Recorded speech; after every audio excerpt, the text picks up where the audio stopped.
Hi, okay, so today we're going to be looking at factorising quadratic equations.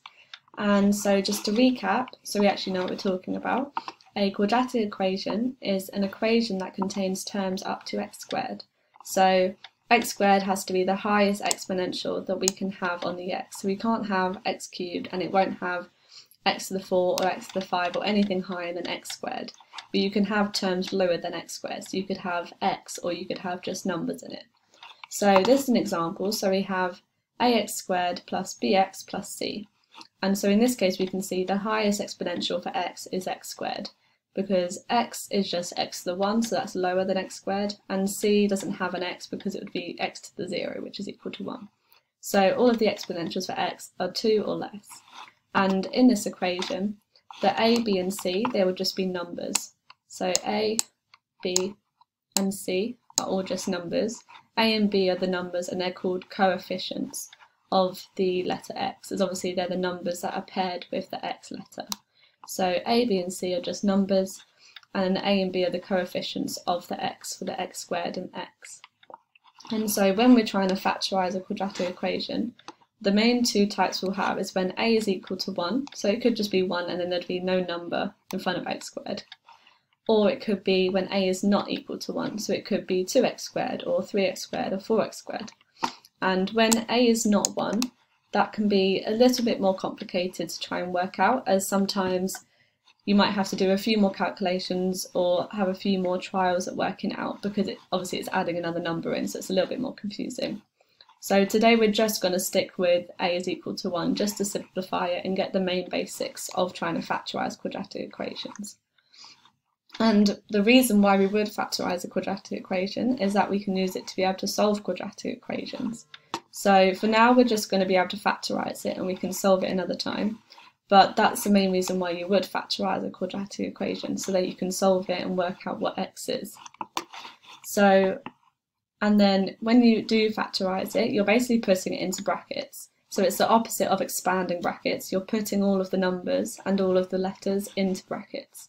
So if a was equal to 1, so no number in front of the x squared, we would end up with something like this. So in one bracket, we would have x plus m, close bracket, and then open another bracket, x plus q, and close bracket.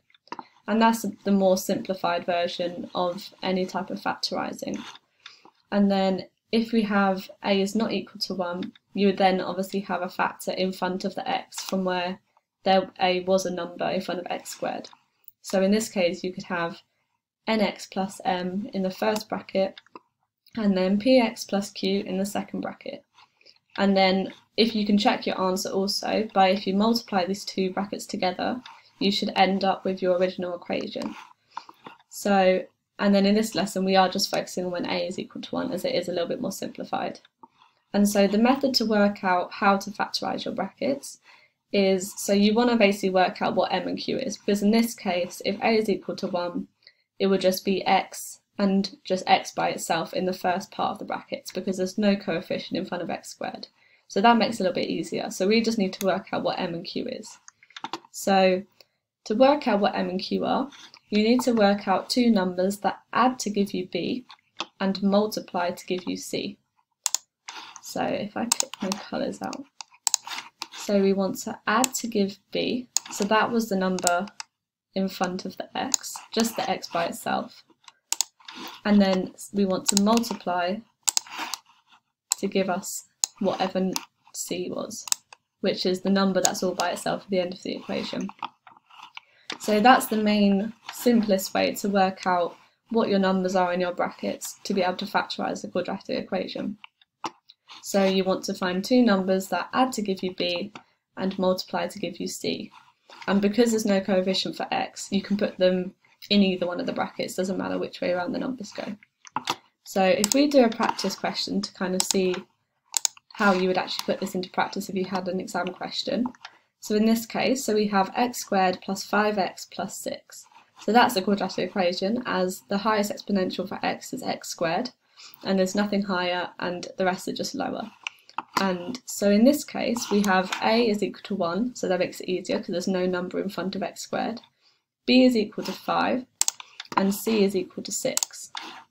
So if I change the colour, so yeah, so our b is equal to 5 and our c is equal to 6.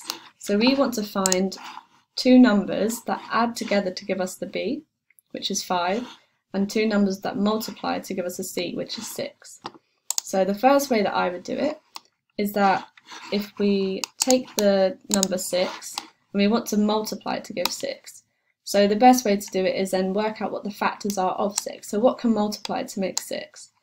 Well, we can have 6 times 1,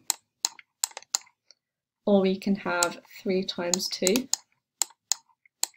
And then you could also have halves and fractions, but that's a little bit more complicated for what we're doing today. But for the main factors of 6, that's the easiest way to do it. So those are the main numbers that we could use. And then, so we've worked out what can multiply to give 6, and now we need to work out of those numbers, what can we add to give b, which is 5. So if we try and add these together, so 6 plus 1, that gives us 7. So that doesn't work because we want to get 5 and we've got 7 if we add together 6 and 1. So we can't use 6 and 1 as our two numbers in our bracket, that won't work. So let's try the next one, so 3 plus 2. So 3 plus 2 will give us 5.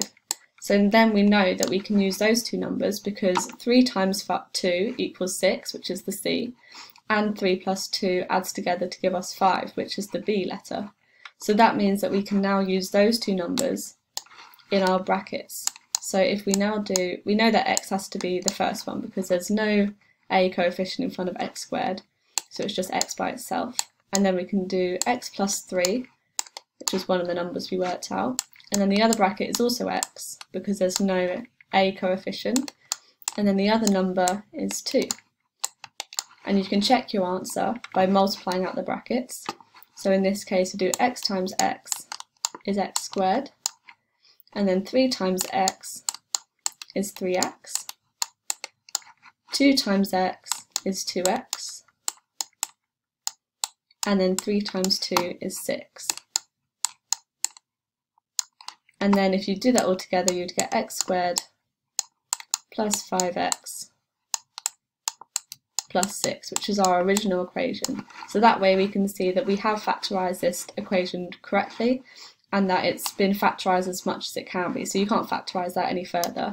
And so that would be your final answer, brackets x plus 3, close brackets, multiplied by x plus 2 in brackets. And that's how you factorise that equation. And so if we try one second equation, so in this case it's a little bit more complicated as we have a minus sign. So we have to take that into consideration when trying to work out our numbers. So if we go to 21, so just doing normal factors, we're not trying to do any fractions to multiply to get 21. So if we do what we did last time, so to get C, which is 21 in this case, we'll do the factors. So we have 21 times 1, or we also have 7 times 3. And because it's a minus number in front of the minus 10, we have to take this into consideration. So if we try and make 21 using minus numbers, we would then do minus 21 times minus 1, or we could have minus 7 times minus 3.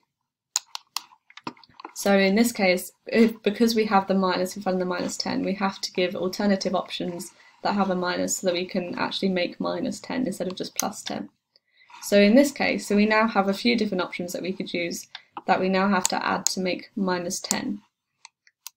So to make minus 10, so we'll try the first one. So 21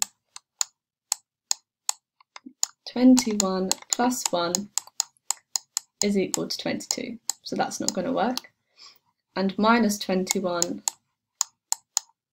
plus minus 1 is equal to 20. So neither of them give us minus 10, so that doesn't work.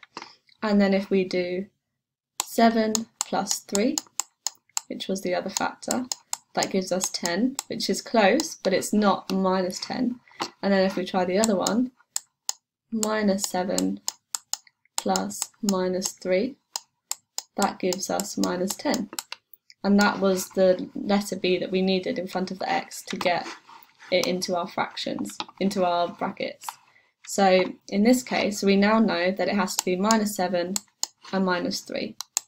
And they can go in either way because it doesn't affect the final result, as obviously there's no a coefficient in front of the x squared. So we can do x minus 7 in one bracket and x minus 3 in the other bracket. And then if you multiply them out to check your answer, you can do x squared multiplying x and x, and then minus 7x minus 3x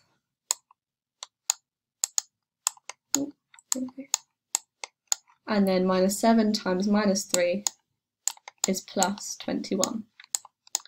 And then if you add that all together and simplify it, you get your original answer, which was x squared minus 10x plus 21, so that we can see that our factorising has worked and our brackets are correct. So that was factorising quadratic equations in a simplified way with just a is equal to 1, so more simplified, and also when our numbers are nice and small, relatively small numbers, so no fractions involved. That just gives an overview of how you would generally factorise a quadratic equation. Thank you.